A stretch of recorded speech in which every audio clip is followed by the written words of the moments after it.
네, 이번 시간은 특수구조시고 두 번째 시간으로 1장의 구조의 이해 그 부분에 대해서 저희가 알아보도록 하겠습니다. 자, 먼저 1장의 구성에서 이 구조의 이해 중에 지난 시간에는 저희가 응력과 변형에 대한 내용을 한번 살펴봤습니다. 그래서 구조물에 작용하는 각종 응력 종류 중에 우리가 인장력, 압축력, 그 다음에 전단력, 휘목력, 또 이 응력으로 인한 변형까지 저희가 변형도까지 그렇게 살펴봤었고요. 자, 이번 시간에는 이 구조물의 하중, 우리가 구조물에 작용하는 어떤 응력이 어떤 하중에 의해서 생기는지, 그래서 이 응력을 발생시키는 원인이라고 할 수 있는 이 하중 부분을 저희가 한번 알아보도록 하겠습니다. 그래서 하중에는 여러 종류가 있죠.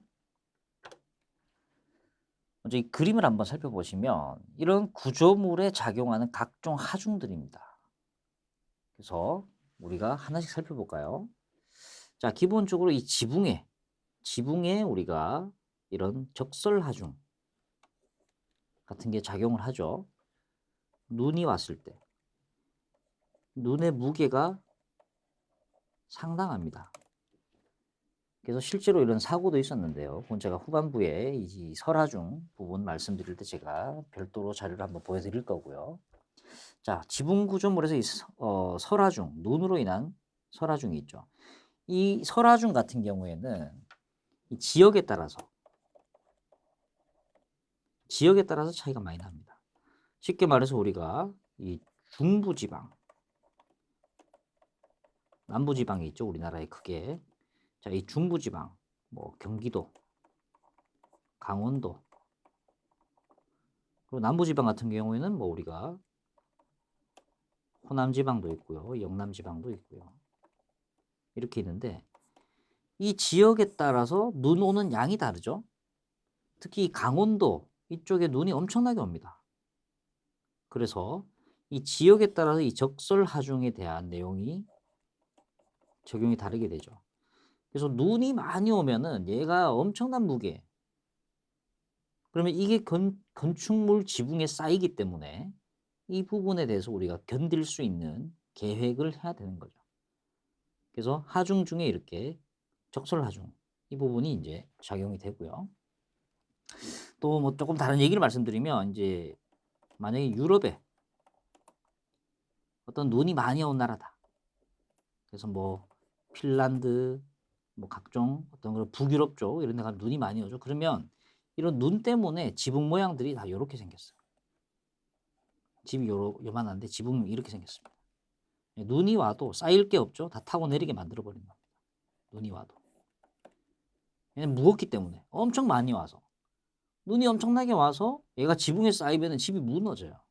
그러다 보니까 이렇게 뾰족하게 만들어서 쌓일 일이 없게끔 건축물을 만듭니다. 일반적으로. 그래서 이것도 이제 지역별로 이렇게 나타나는 게 좀 적설하중의 차이고요. 그리고 기본적으로 우리가 하중 중에 이 고정하중이 있죠. 고정하중. 얘는 이제 기본적으로 건물이 가지고 있는 그 자체 무게예요. 그래서 우리가 철근 콘크리트 구조물이다. 또는 철골 구조물이다. 이런 걸 했을 때 이 재료가 기본적으로 가지고 있는 콘크리트의 무게, 철골의 무게, 각종 여기에 기본적으로 항상 존재하는 고정적인 무게, 이게 고정하중이죠. 그리고 이 활하중, 우리가 이 생활을 함에 있어서 이 구조물에 기본적으로 생기는 하중, 우리가 만약에 일반적으로 아파트다. 아파트에 32평형짜리 국민평형의 아파트다. 그랬을 때 여기에 일반적으로 뭐 4인 기준의 생활을 할 것이며, 그랬을 때 가구는 어떤 게 필요할 것이며, 이런 걸 가정을 해서 무게를 설정을 합니다. 그리고 또 용도에 따라서 이게 병원이다. 또는 학교다. 각종 이런 건물의 용도에 따라서 이 활하중은 어느 정도 달라기 때문에 그 부분을 저희가 이제 감안을 해서 하중이 실리는 거고요. 그다음 만약에 바람이 많이 불어요. 태풍이 왔어요. 그러면 이렇게 풍하중이 생기죠. 건물을 옆에서 밉니다.